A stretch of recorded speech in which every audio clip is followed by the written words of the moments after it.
রব্বুল আলামিন আল্লাহ রাতের বেলা আমরা শুয়ে যাই, ঘরের দরজা বন্ধ করি মালের হেফাজতের জন্য, জানের হেফাজতের জন্য। আমাদের নবীর সুন্নত হলো উম্মত আমার, যখন তুমি রাত্রে বেলা শুইতে যাও ঘরের দরজা বন্ধ করো, জানালা বন্ধ করো, আমি নবীর আইন।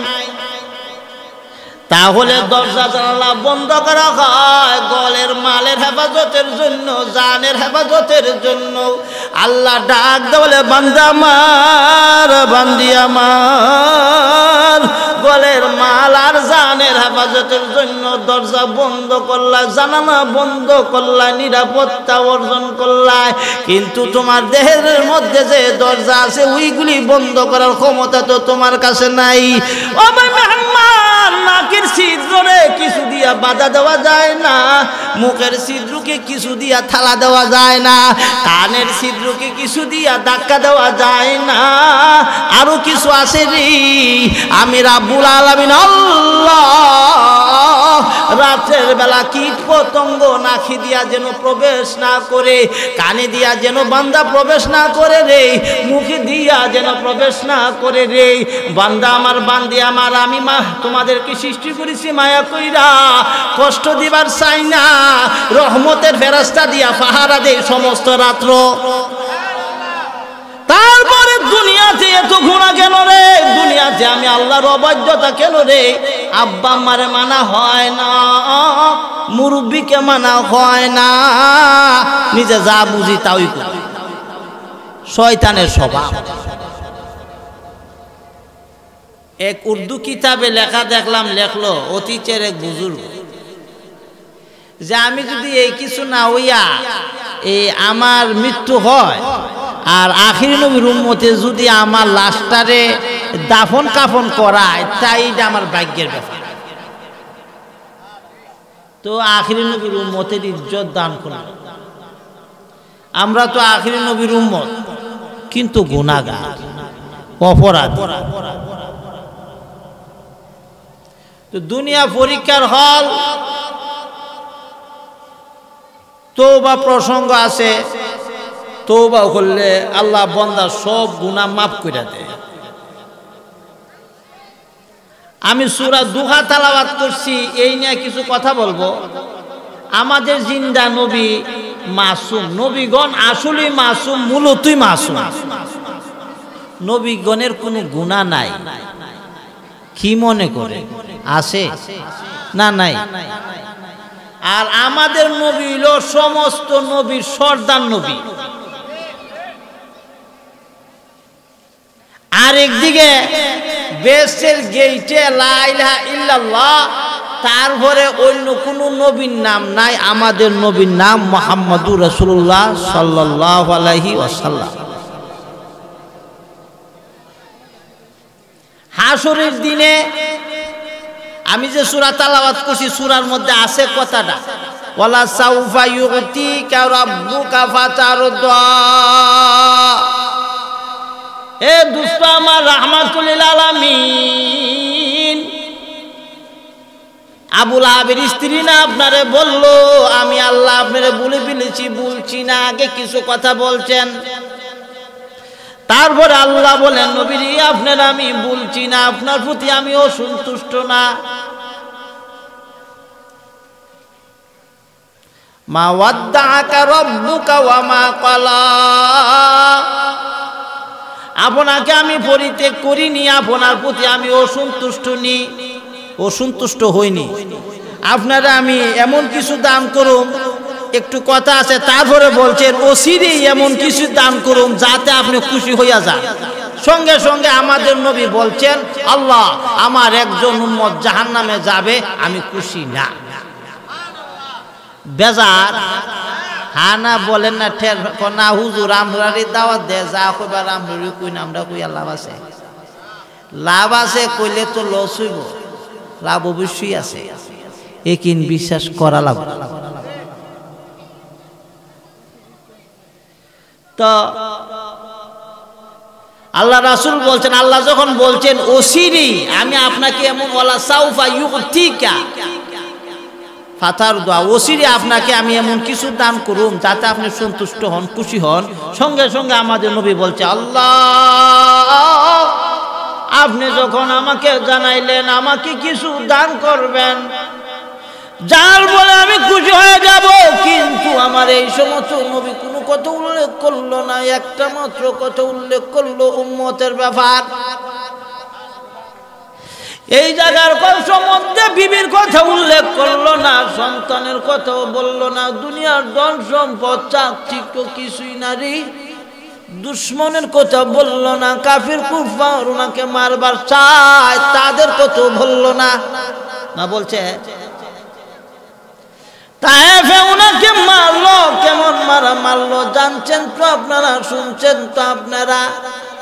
যায়েদ ওনার পালক পুত্র চিলুরি, পাশে চিলুরি, উনি বলে যখন নাকি রাসূলের উপরে ওই পাথরের কঙ্কর গুলা মারতে শুরু করলো, বৃষ্টির মতো গুলা ঘায়ের মধ্যে পড়লো।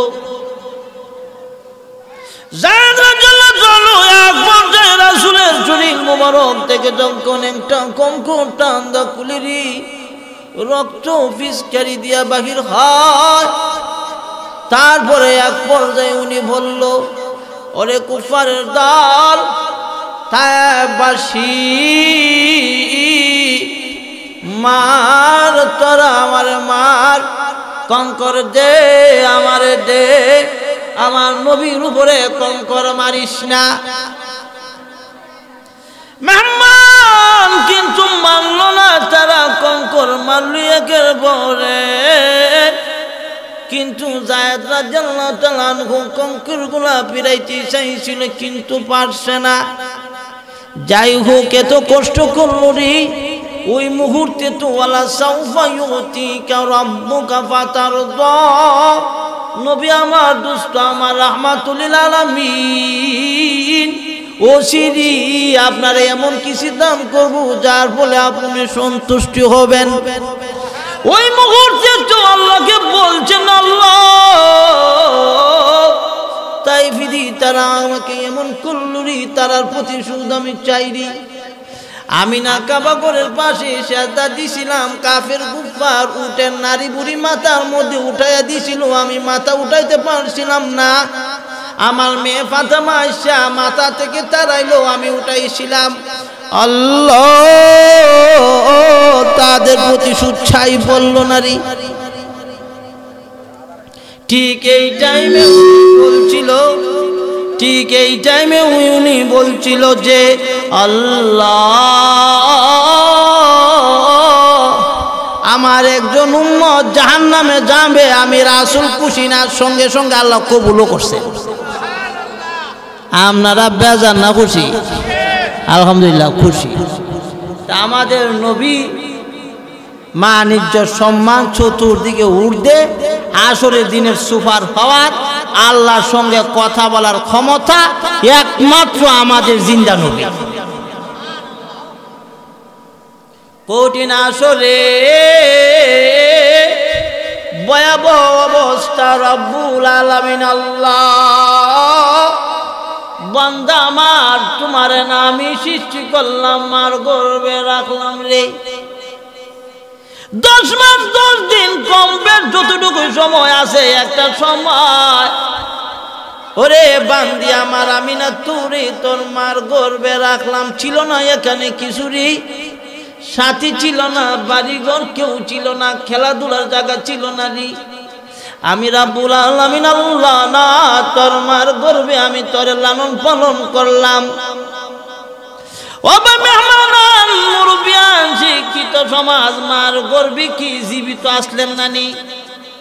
আমি তো তোমার লালন পালন করলাম, এত কিছু করলাম, এখন দুনিয়াতে গিয়া নাফরমানি শুরু করে দিলারি। নামাজ তুমি পড়ো না, মিথ্যা পড়ো রে, সুদ খাও, ঘুষ খাও, জিনার দিকে তুমি দাবিত। তোমার না বিবি আছে, কথা বললে বিবির সাথে বলো, অন্যদিকে কেন যাও? এই পাপের মধ্যে কেন লিপ্ত রে? রব্বুল আলামিন আল্লাহ, রাতের বেলা আমরা শুয়ে যাই, ঘরের দরজা বন্ধ করি, মালের হেফাজতের জন্য, জানের হেফাজতের জন্য। আমাদের নবীর সুন্নত হলো উম্মত আমার, যখন তুমি রাত্রেবেলা শুইতে যাও ঘরের দরজা বন্ধ করো, জানালা বন্ধ করো, আমি নবীর আইন। তাহলে দরজা জানালা বন্ধ করা হয় গলের মালের হেফাজতের জন্য, জানের হেফাজতের জন্য। আল্লাহ ডাক দেওয়ালে বান্দা আমার, বান্দি আমার, গলের মাল আর জানের হেফাজতের জন্য দরজা বন্ধ করলা, জানালা বন্ধ করলা, নিরাপত্তা অর্জন করলা। কিন্তু তোমার দেহের মধ্যে যে দরজা আছে ওইগুলি বন্ধ করার ক্ষমতা তো তোমার কাছে নাই। ও ভাই মেহমান, নাকের ছিদ্রে কিছু দিয়া বাধা দেওয়া যায় না, মুখের ছিদ্রকে কিছু দিয়া থালা দেওয়া যায় না, কানের ছিদ্রকে কিছু দিয়া ধাক্কা দেওয়া যায় না। আরো কিছু আছে রে, আমি রাব্বুল আলামিন আল্লাহ রাতের বেলা কীট পতঙ্গ নাকি দিয়া যেন প্রবেশ না করে, কানে দিয়া যেন বান্দা প্রবেশ না করে রে, মুখে দিয়া যেন প্রবেশ না করে রে। বান্দা আমার, বান্দি আমার, আমি মা তোমাদেরকে সৃষ্টি করেছি মায়া কইরা, কষ্ট দিবার চাই না, রহমতের ফেরেশতা দিয়া পাহারা দেই সমস্ত রাত্র। তারপরে দুনিয়াতে এত গুনাহ কেন রে? দুনিয়াতে আমি আল্লাহর অবাধ্যতা কেন রে? আব্বা আম্মারে মানা হয় না, মুরব্বীকে মানা হয় না, নিজে যা বুঝি তাই করি। শয়তানের স্বভাব। শয়তানে আদম আলাইহিস সালাম রে আল্লাহ কইছিল না, ইবলিসে তুমি ইজ্জতের একটা মাথা নত করো, ইজ্জতে। আর এই নামাজে যে সেজদা দেই আদম আলাইহিস সালাম রে, ইবলিসে কি বলছিল আল্লাহ এইভাবে সেজদা দেও না ভাই মেহমান? ওই তো বারে আমার সব কথা আমরা ব্রেনে কেস না উইতারে ফাত্তা লইয়া পরে দেখবেন ঠিকই আছে। বলছে ইজ্জতের সেজদা দেও, অর্থাৎ দালানু থেকে মাথাটা নিচের দিকে ঝুঁকাও। আদমে ইবলিসে নিজে নিজে বুঝছে বেশি, আমি আগুনের সৃষ্টি পাওয়ার বেশি, আগুন জ্বালাইলে উপরে উঠে, আর মানুষ মাটির তৈয়ার, উপর থেকে ছাড়লে নিচে নামে। যার পাওয়ার বেশি এই নিচের দ্বারে মাথা নত করার অর্থ নাই, নিজে নিজে বুঝছে বেশি, এই হিসেবে ইবলিস, এই হিসেবে জাহান্নামী। আমরাও যদি নিজে নিজে বুঝবার চাই, আমরাও তো বিপদগামী। মুরব্বীরে মানা চাই, আব্বা আম্মারে মানা চাই। আর আমরা যে মনে করেন বয়াত হই, ফিসাব হুজুর মুর্শিদ, বয়াত আর অর্থই তো এটা, তানের সাথে আল্লাহর সম্পর্ক ভালো। ইবাদত বন্দেগীর মাধ্যমে আল্লাহর সাথে সম্পর্ক গভীর হইয়া গেছে। উনার হাতে হাত দিলে, উনার কাছে বয়াত হইলে, উনার নির্দেশনা মানলে, তরিকা মতে চললে আল্লাহ পর্যন্ত পৌঁছা সহজ হবে।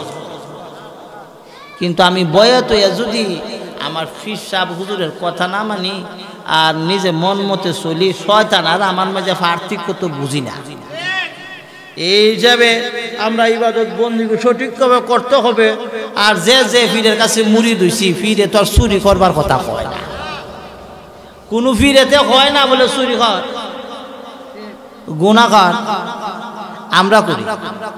এর মধ্যেও বুঝা সুজ্জা বয়াতর দরকার।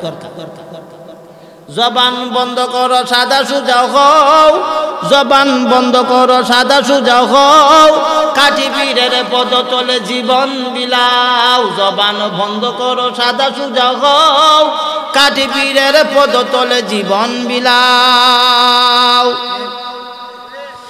জবান বন্ধ করে লাও, সাদা সুজা হও। পণ্ডিতি এইগুলি তুমি বাদ দেও রে, তোমার বুঝ জ্ঞান না, মুরব্বীর অনুসরণ করো। যে মুর্শিদের কাছে বয়াত হয়েছে মুর্শিদের কথা ফলো করো, তারপরে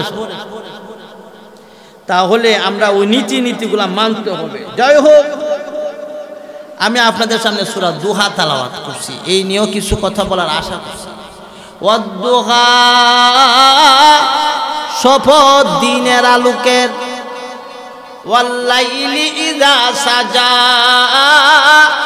শপথ রাতের যখন তা নিজুম হয়, মা ওয়াদ্দাআকা রাব্বুকা ওয়া মা ক্বালা।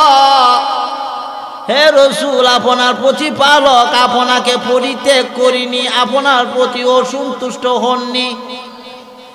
অর্থাৎ আমাদের জিন্দা নবী যে কোনো কারণ বশত কয়েক রাত একটু সামান্য একটি কিঞ্চিত পরিমাণ কিছু হয়েছিল, ওহি আশা একটু বন্ধ হয়ে গেল।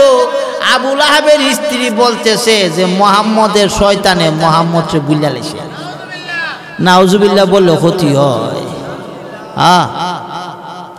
এই কথা নবীর খানে গেছে, ব্যথা পাওয়ার কথা না রে।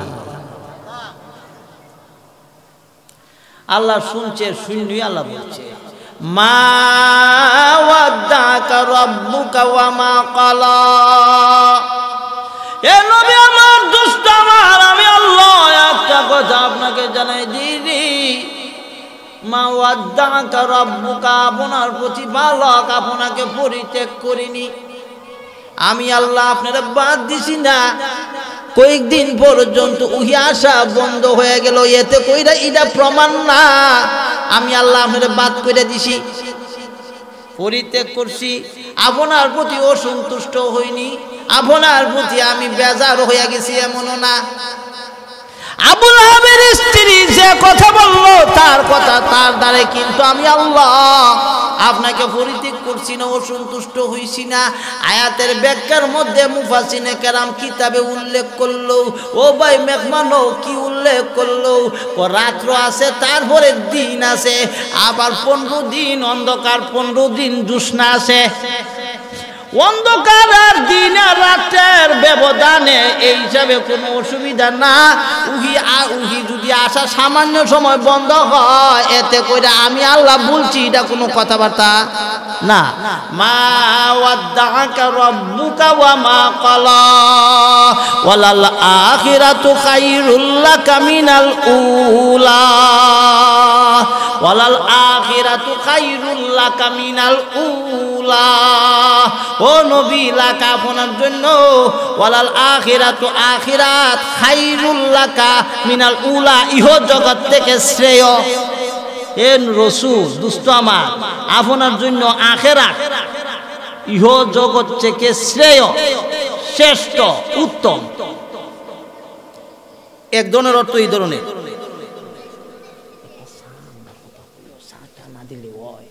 সামান্য জিকির করুন, আল্লাহু আল্লাহ,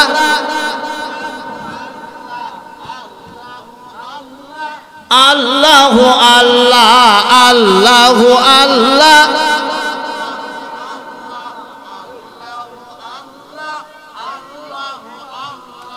আল্লাহু আল্লাহ, আল্লাহু আল্লাহ,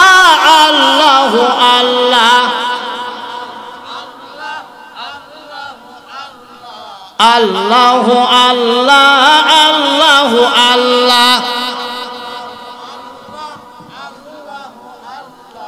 আল্লাহু আল্লাহ, আল্লাহু আল্লাহ, আল্লাহু আল্লাহ,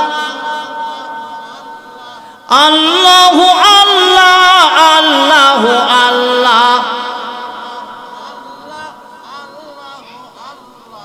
আল্লাহু আল্লাহ, আল্লাহু আল্লাহ,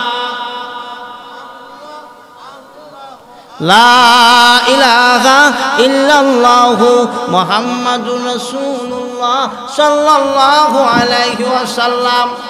মেহমানা, আমি বলতেছিলাম ওয়ালাল আখিরাতু খায়রুল লাকা মিনাল উলা।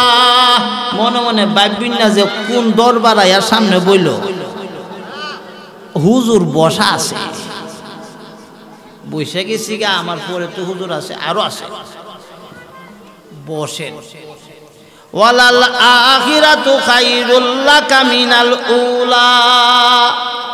হে নবী আমার, দুষ্ট আমার, রাহমাতুল লিল আলামিন, আপনার আখিরাত ইহ জগৎ চেয়ে উত্তম।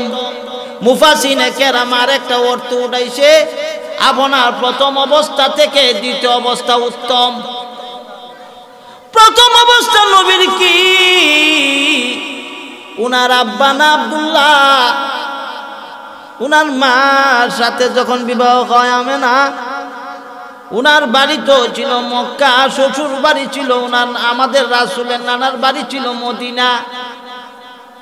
কিতাবে উল্লেখ আছে দেখলাম রে, আব্দুল্লাহ উনার শ্বশুর বাড়িতে 3 দিন ছিল রে, বাড়িতে চলে আসলো। এর ভিতরে আমাদের জিন্দা নবী মার গর্বে গেল। তারপরে উনি ব্যবসা বা কোনো কিছুর জন্য আবার আরেক দিকে গেল রে। রাসূলের আব্বা ব্যবসা করে আসার পথে সঙ্গী সাথীরা সবাই মক্কা চলে আসলো, কিন্তু আমাদের নবীর আব্বা শ্বশুর আলয়ের কাছাকাছি আসার পরে একটু অসুস্থ হয়ে গেল। কিছুদিন শ্বশুর বাড়িতে ছিল রে, সাথীরা চলে আসলো। ওই রাসূলের দাদার নাম ছিল আব্দুল মুত্তালিব।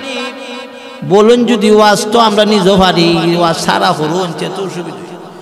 আব্দুল মুত্তালিব সর্দার, আরেক দিকে কাবাগরের মুতাওয়াল্লি, কম টম কথা না।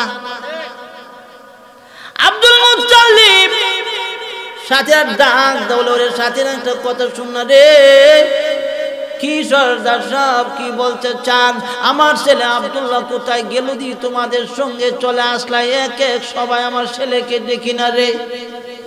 ও সর্দার না, ছেলেরা দেখার কথা না, উনি ওনার শ্বশুরালয়ের কাছে আসে অসুস্থ হয়ে গেল রে। উনি ওনার ওই দিকে আসি রে, তারা ওনারে আদর আপ্যায়ন করতেছি, আমরা চলে আসলাম রে, আসার ক্ষমতা ওনার নাই রে। আব্দুল্লাহ ছেলে আমার, তোরে আমি কাবাগরের পাশে জবে করবার চাইছিলাম, দেবতার নামে জবে করবার চাইছিলাম, কিন্তু জবে করতে পারলাম না রে।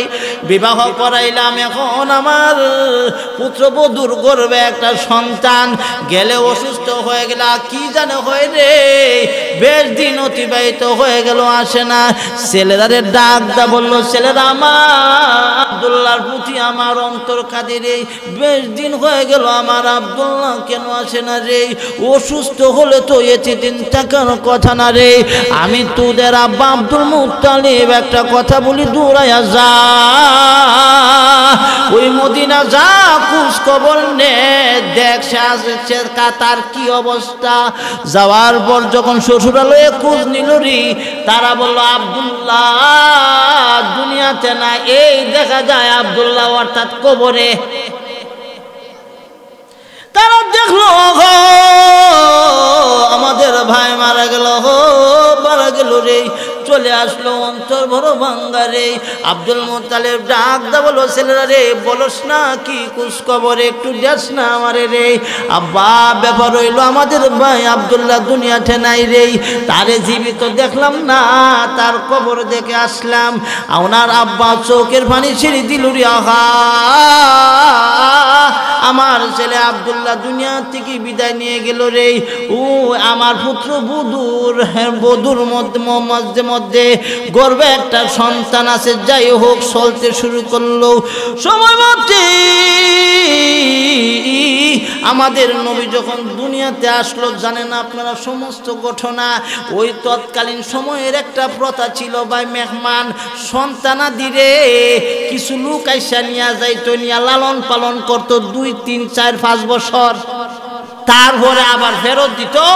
আব্বা আম্মা কিছু টাকা পয়সা দিত পারিশ্রমিক। সবাই আসার পরে মহিলারা আসলো, এক একটা সন্তান নিয়ে যায়।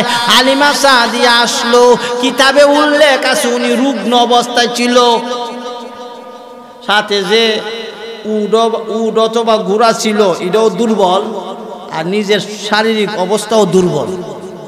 উনারে কেউ সন্তান দেয় না, আর রাসূলরে কেউ নেয় না। না নেওয়ার পিছনে কারণ, রাসূলকে যখন দেখে রে ভালো লাগে তো ঠিক নাই, তার আব্বা যদি নেই লালন পালন করি 5-6 বছর পরে কে দিবে রে? পারিশ্রমিক নেওয়া যায় না, এমন ভাবে এক এক করে ফিরত চলে যায় আমেনা, মন তো বড় ভাঙ্গা। এইদিকে হালিমারে কেউ সন্তান দেয় না, সে তো রুগ্ন অবস্থায় সন্তান লালন পালন করতে পারবে না। হালিমা সাদিয়া অবশেষে অপারগ হয়ে স্বামীকে ডাক দিল, স্বামী আমার, কি বিবি কি বলতে চাও রে? আমারে কেউ সন্তান দেয় না, সাথীরা সন্তান নিয়ে সবাই চলে গেল রে, আমারে কেউ সন্তান দেয় না, আমি দরিদ্র, আমি দুর্বল রোগে আক্রান্ত, আমার উঠো দুর্বল, আমারে কেউ দেয় না রে স্বামী, আমার তো লজ্জা হয়, আপনার অনুমতি চাই। বর্তমান মেয়ে বিবি ফান্ত সব না শুই মা বোন কইব বলে উজরে হয় কি কিতা বাস্তব যা দেখা যায় পাওয়া যায় তা অতি বলতে হয়। হালিমা সাদিয়া ডাক দে বলো, স্বামী আমার, আপনার অনুমতি চাই, এতিম সন্তান কেউ নেয় না, আমারে কেউ সন্তান দেয় না, আমি এই সন্তান টান্দা কুলে লই, আপনার অনুমতি চাই। স্বামীর অনুমতি চায়, অহন তো আল্লাহ নিজে যেটা ভাল লাগে এটি করতে চায়, স্বামীর দরকার নেই। নাউজুবিল্লাহ। ভাই মেহমান মা বোন রে, নামাজ তো পড়ুন মাশাআল্লাহ বালা কতই, পর্দা মতে চলুন, এটা তো ফরজ ঠিক হই, আর স্বামীরে মানলাই না, এটা কোন খা? এর জন্য জাহান্নামে ভুগতে হইব, স্বামীরে মানা লাগবই। আসিয়া ফেরাউনের বিভিন্ন নাম, আসিয়া নাও হানা কন্যা টের ভাইনা লাগে, যা কো আর আপনি কইন চা তো আপনার সামনে হইতে হইলে তো আমার অসুবিধা। আর ফেরাউনের বিভিন্ন নাম আসিয়া, আসিয়া ওই ফেরাউনই বলছিল, বহুদিন নিয়া তোমারে নিয়া সংসার করতেছি, কোনো একদিন তুমি আমারে ধাক্কা দিলা না, কষ্ট দিলা না, আমি ফেরাউন তোমার প্রতি খুশি। কিন্তু বর্তমানে আমারে সবাই আল্লাহ মানে, তুমি আল্লাহ মানো না, এই জিনিসটা সহ্য করতাম পারি না। সব তো আমি সহ্য করতাম পারি, তুমি না আমার এত পছন্দের মানুষ, কষ্ট দিলা না, এখন তুমি যে মানতাছ না, এইটা তো আমি মানতাম পারতাছি না।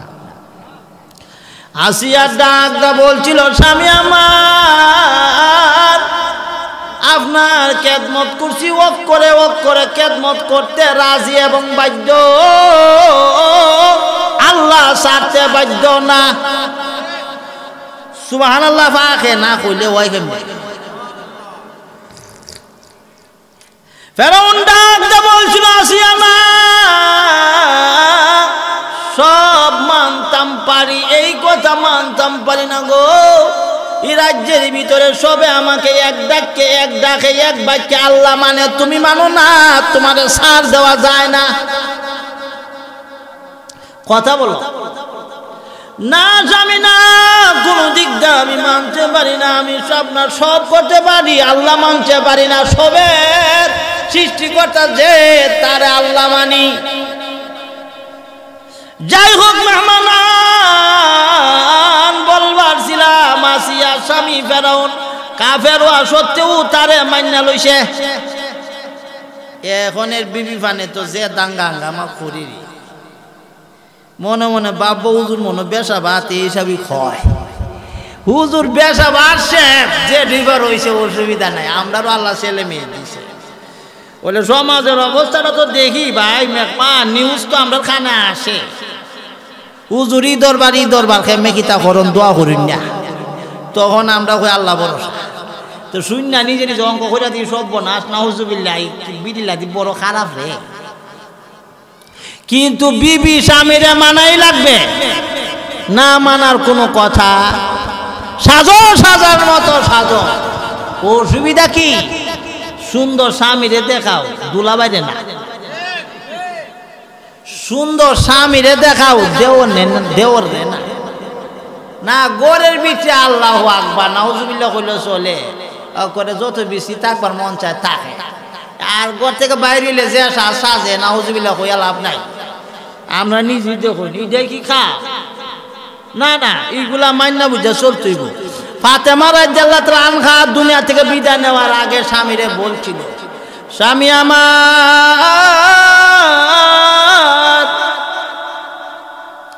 আমি দুনিয়া থেকে যখন বিদায় নিব রে, মারা যাব রে, আমার লাশও মানুষকে দেখাইয়েন না রে, কারণ আমার লাভ যদি মানুষ দেখে আমি এত মোটা তাজা এত লম্বা, অনুমান করবেন না,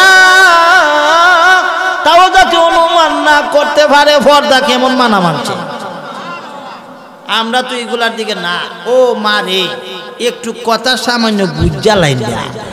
বাজারে বাজারে মাছের উপরে যে মশামাছি বয় খোলা তো, আর স্বর্ণের বাজারে তো গ্লাসের মেঝে রাখতে আবার এটার ভিতরে একটা কোটার ভিতরে স্বর্ণ রাখে, কেমন ইজ্জত। মা বোনের ইজ্জত তো আল্লাহর কাছে খুব বেশি। এই হিসাবে মা বোন পর্দা মতে থাকলে আল্লাহ খুশি। যাই হোক, বলতেছিলাম ভাই যে আল্লাহ বলতেছেন নবীরে যে আপনার প্রথম অবস্থা থেকে দ্বিতীয় অবস্থা ভালো, অর্থাৎ প্রথম অবস্থা রাসূলের করুণ ছিল, দ্বিতীয় অবস্থা ভালো। প্রথম অবস্থা কাবা ঘরের পাশে সাজদা দিতে গেছে, কাফের কুফার দেখে কয় মুহাম্মদের জ্বালা আর ভালো লাগে না, তারে কত বুঝাইতেছি তা বুঝে না। উনার দাদার কাছে কাফেররা বলে, আব্দুল মুত্তালিব, জি আপনি সর্দার মানুষ, আপনার নাতি হিসাবে আমরা কিছু করতেছি না, আমরা 100 দেবতা পূজা করি, খাওয়া ঘর উলঙ্গ তোয়াফ করি, আল্লাহ মানি না। আপনার বাতিজা এক আল্লাহর দাওয়াত দেয়, তারে তো সেকেন্ডের ব্যাপার, মুহূর্তের ব্যাপার আমরা দুলাউরা লেখা পারি, কালি সর্দার হিসাবে না কিছু করি না। আপনার ভাই চাইয়া আপনি একটা কথা বললি আমরা কারবার সাইডে লাই।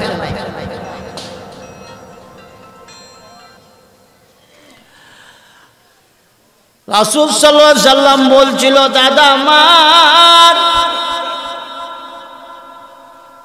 কি বললেন? বলছি তোমারে তুমি আল্লাহর দাওয়াত বন্ধ করে দাও, অন্যথা তোমারে দুনিয়া থেকে বিদায় করে দিবে মুহূর্তের সময়ের ভিতরে। না দাদা না, একটা কথা বলতে চাই আপনার কাছে, আমি বুঝতে চাই যদি আমার আল্লাহর দাওয়াত দুনিয়ার কোনো মানুষ গ্রহণ না করে, আমার জীবন দেওয়ার মতো ক্ষমতা আছে তো? আমি লা ইলাহা ইল্লাল্লাহ এক আল্লাহর দাওয়াত দিতেছি, দিতে থাকবো রে দাদা আমার। দুনিয়ার কোনো মানুষ যদি গ্রহণ না করে আমার জান তো আমি দিতে পারবো, আমি ফিরতে পারি না। দাওয়াত দিতেছি, দিতেই থাকবো। তার দাওয়াত দিছে তো উনি দাওয়াত দিতে গিয়া বহু কষ্ট হইছে, একের পরে এক। তাইফের ময়দানের কথা একটু আগে বলছিলাম, ওনার বিবি খাদিজা কুবরা রাদিয়াল্লাহু তাআলা আনহা দুনিয়া থেকে বিদায় নিছে, ওনার একজন চাচাও বিদায় নিছে, বড় অসহায়, বড় নিরুপায় হয়ে গেছে, কোনো আশ্রয় নাই। আল্লাহ রাসূল ভাবলো আচ্ছা আমি তাইফে যাই, তাইফে গিয়ে আল্লাহর দাওয়াত দেই, তারা আমার হিতাকাঙ্ক্ষী হইতে পারে। তাইফ যায়, তাইফ যাওয়ার পরে যখন আল্লাহর দাওয়াত দিতে শুরু করলো, তারা ওনারে মানলো না তো ঠিক, তারপর ওনারে মারধর করতে শুরু করলো। ওনাকে এমন ভাবে মারলো, আপনারা শুনলেন একটু আগে বললাম, মারার মতো মারলো। বৃষ্টি যেভাবে আছে এইভাবে পাথরের কঙ্কর গুলা ওনার উপরে তুলি, শরীর মুবারকের মধ্যে গেতে যায় চুরি। একটু সামনে যায় একটা কথা শুনেন না, আম্মা জান আয়েশা রাদিয়াল্লাহু তাআলা আনহা রাসূলের শরীর মুবারক মুছতেছেন, কালো কালো দাগ দেখা যায়। ডাক দিয়া বলল, ইয়া রাসূলুল্লাহ, কে আপনার শরীর মুবারকে মশামাছি বসে না রে? না, আপনার শরীর মুবারকে মশামাছি বসেন না, কালো কালো দাগ হওয়ার কোনো কথা না। আল্লাহ রাসূল গো, শরীরের মধ্যে কালো কালো দাগ কিসের দেখা যায় গো? আয়েশা, দুঃখের কথা তুমি স্মরণ করে দিল গো আমারে। আমার বিবি যখন খাদিজা বিদায় নিল দুনিয়া থেকে গো, যে আমারে সাহস দিত গো, প্রথম বিবাহ তারে করছিলাম আমি, সে আমার সাহস দিছিল, ও রাসূল আমার সম্পদ সবটা যদি দিতে হয় দিয়ে দিবরি, তারপরও আপনি দাওয়াত দিতে শুরু, দাওয়াত চালাইতে থাকেন। আমি যখন গুহার মাঝে বসলাম পাহাড়ে, আল্লাহর জানে গো আয়েশা, আমার বিবি খাদিজা খানা নিয়ে ওই জায়গা দিয়ে আসতো, বর্তমানে হাজিরা সিঁড়ি দেওয়া রাখছে, উঠতে কষ্ট হয়।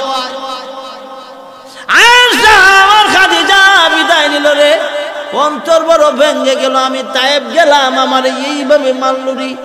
ওই পাথরের কঙ্করির দাগগুলা তুমি দেখতেছ রাসূল গো, আপনি বললেই তো তারা মারা যায় না গো আয়েশা, না আমার উম্মত বুঝছে না, আমি বদদুয়া দিতে পারি না।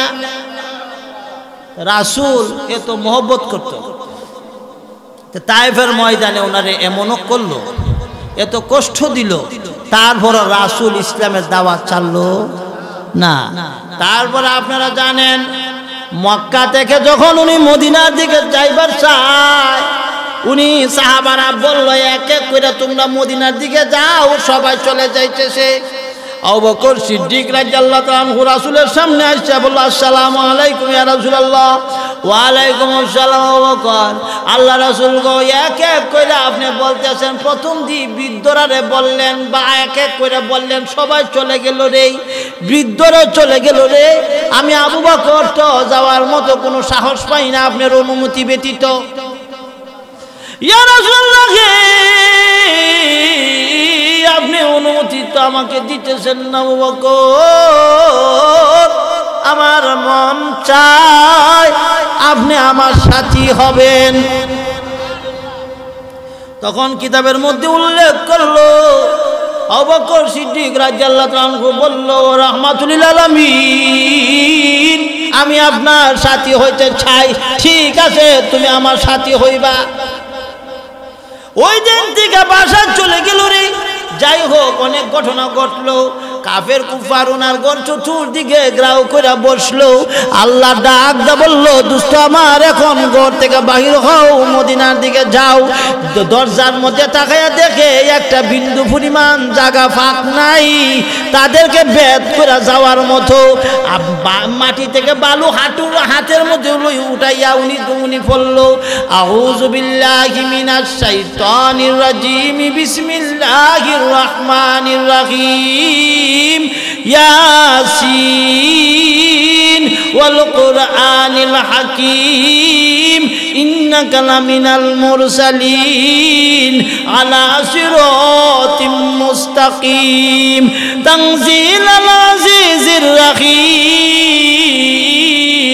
এমন ভাবে সূরাতুল ইয়াসিন তেলাওয়াত করলেন আমাদের নবী। তেলাওয়াত করলে বালির মধ্যে ফু দিয়া বালিকে উড়াইয়া দেয়। আল্লাহ বলে, নবী আমার, দুষ্ট আমার, বালি আপনি উড়াইছেন না, আমি নিজে আল্লাহ উড়াইয়া দিয়েছি। বলে সুবহানাল্লাহ। বালিগুলা কাফেরের চোখের মধ্যে পড়ে গেল। রাসূল বাহির হইয়া আবু বকর সিদ্দিক রাদিয়াল্লাহু আনহু বাড়িতে গিয়া দরজার মধ্যে আঘাত করলো। লাব্বাইক ইয়া রাসূলুল্লাহ বলিয়া দরজা খুলিয়া সামনে দাঁড়ায় গেল। আল্লাহ রাসূল খুশি হইয়া বলল, আবু বকর, আপনি কি শুইছেন নাকি গো? কিতাবের মধ্যে উল্লেখ করলো না, আল্লাহ রাসূলুল্লাহ, যেদিন থেকে আপনি বলছিলেন আমি আপনার সাথে হবে গো, এই দিন থেকে আমার অন্তরে ভয় কম্পন সৃষ্টি হয়ে গেল গো।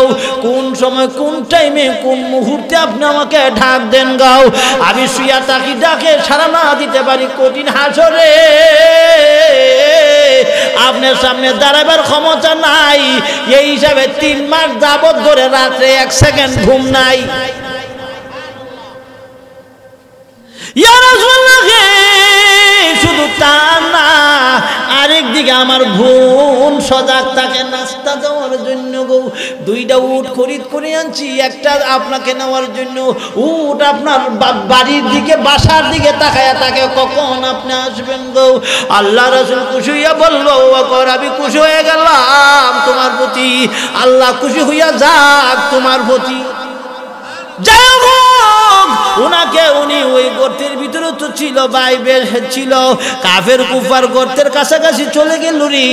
আবু বকর সিদ্দিক রাদিয়াল্লাহু তাআলা ডাক দা বলছিল, আল্লাহ রাসূল গো, ওই তো কাফারের আওয়াজ শোনা যায়, নিচের দিকে তাকাইলে দেখে ফেলবে গো।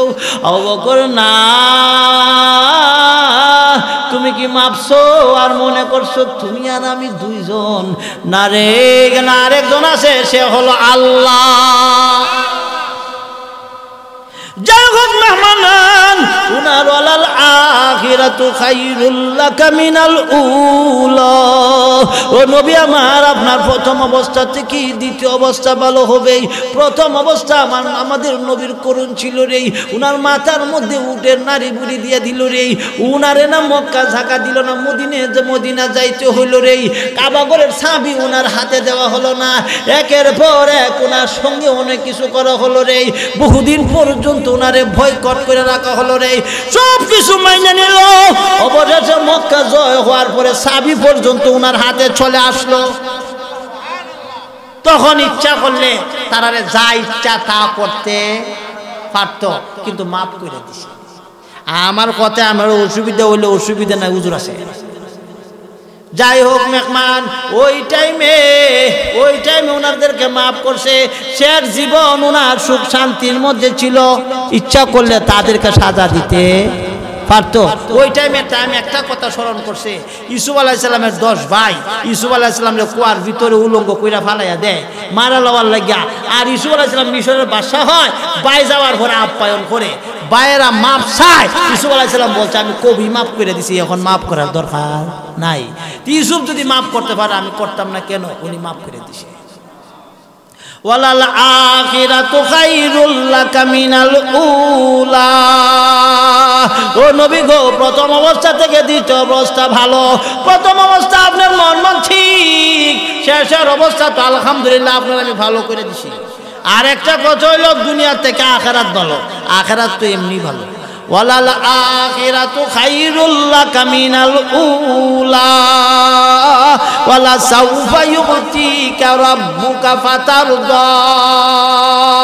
ওয়ালা সাউফা, ওসিরে আমি আপনাকে এমন কিছু দান করুন যাতে আপনি সন্তুষ্ট হন। এই কথা বলার সঙ্গে সঙ্গে রাসূল সাজদা দিয়া বলল, আল্লাহ আমার একজন উম্মত যাতে জাহান্নামে না যায়। আল্লাহ কবুল করছে। হাদিসের মধ্যে প্রমাণ আছে, হাসরে আল্লাহ মাফ করবে উম্মতদেরকে। মাকামে মাহমুদে আল্লাহ রাসূল সাজদায় পড়বে, সাজদায় পরে কানবে, চোখের পানি নিংড়াইতে থাকবে। আল্লাহ বলবে, দুষ্ট আমার কঠিন হাসরে চোখের পানি আমার সহ্য হয় না।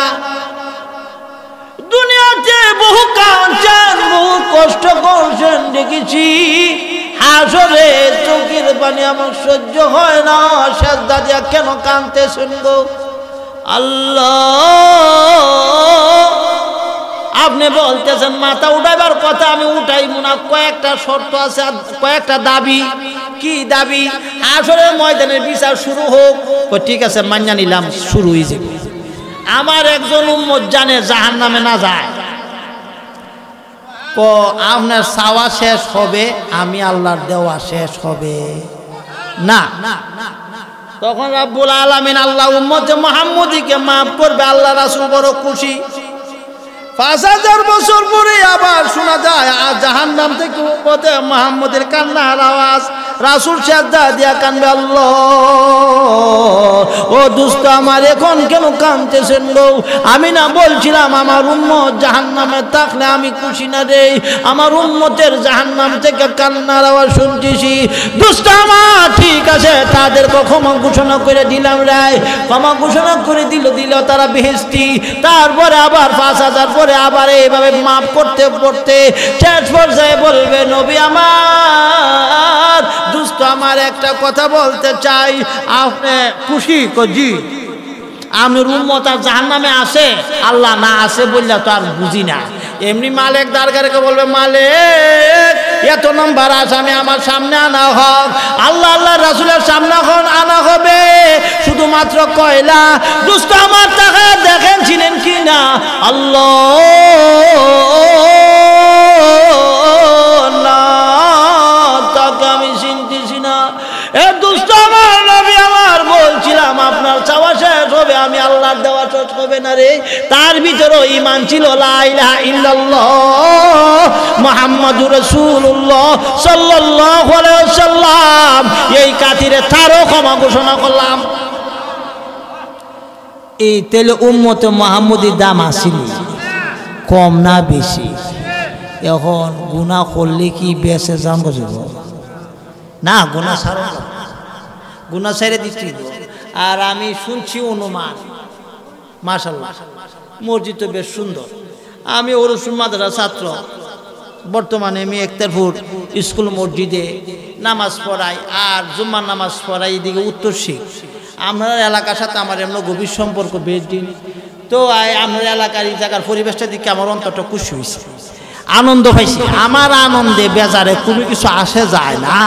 মাদ্রাসা যদি হয় আল্লাহ রাসূল খুশি হয়, আল্লাহ খুশি হয়। আপনারা সবাই তো একমত এখানে একটা মাদ্রাসা হওয়া, হানা কন্যা না হুজুরে যাও ওয়াজ করবার করছে তো করছই, ঠাইনা টুইনা সুরমুর দিয়া ওহন কোন কথা কয়, কোন কথা কই বলতে আমার অভ্যাস এটা না। এখন আমার থেকে টাকা লইলাম, এটা তো কথা না। আরে আপনারা মতামত চাইতেছে কিতা, আমরা কেউ একবারে অনেকে দিক ক্ষতি হয় না যে বেসরকারি করছে। এই জায়গার মধ্যে একটা মাদ্রাসা সুন্দরভাবে চললে কি মনে করেন, ভালো না খারাপ? হ্যাঁ আলহামদুলিল্লাহ, দর্জন করলে তো এটার মধ্যে শক্তি পাওয়া যায়। এই হিসাবে আমার পরিবেশ দিকে খুব সুন্দর লাগলো। এই জায়গার মধ্যে একটা মাদ্রাসা হোক, আল্লাহ মাদ্রাসারে এই জায়গার মধ্যে সৃষ্টি করুক, সবাই চেষ্টা করি। ভাই মেহমান, আমিও মাইকে বর্তমানে এত সময় বসি না, তারপরও আপনারা এখান থেকে আমাকে পুস্টারও নাম দিল, আশা লাগছে। যদিও দূর দূরান্তে মাহফিল করি, আমি এই কথা বলতে আমার মানুষে না করে যে মাইকে আমি এগুলি প্রকাশ করি না, কিন্তু সত্য কথা প্রকাশ না করে পারি না। আমি আসলে মূলত একটা দুর্বল প্রকৃতির মানুষ, বর্তমানে চিকিৎসারত অবস্থায় আছি, যদিও দূর দূরান্তে মাহফিল করি। তো আপনারা এই মাহফিল করার কথা শুনে অন্তর আগ্রহ আসলো, এই হিসেবে বাধা বিপত্তি দূরে রেখে মাহফিলে চলে আসছি। এই জায়গার মধ্যে মাদ্রাসা হোক, আপনারা চেষ্টা করবেন এই জানে মালে। ইমাম সাহেব হুজুর, আপনি আমার পরবর্তী হুজুর রে ধীরে ধীরে লই বললে বালা হয়, তাই না? দুই এক কথা কোক, আর আমরা সামান্য জিকির করি, আল্লাহ আল্লাহ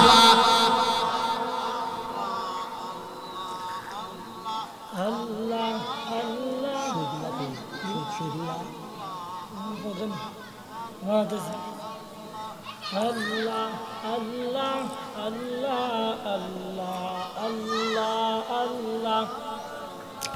আল্লাহ আল্লাহ আল্লাহ আল্লাহ আল্লাহ লা ইলাহা ইল্লাল্লাহু মুহাম্মাদুর রাসূলুল্লাহ সাল্লাল্লাহু আলাইহি ওয়াসাল্লাম। মেহমানাম যতটুকু সময় বসলাম আমরা ইবাদত বন্দিগি নবীর তরিকা মতে, আল্লাহর পছন্দ মতে যত সবাই করতাম পারি চেষ্টা করি। আর এই জায়গার মধ্যে মাদ্রাসা হোক, আল্লাহ যেন কবুল করে বলি আমিন। ওয়া আখিরি দাওয়ানা আলহামদুলিল্লাহি রাব্বিল আলামিন।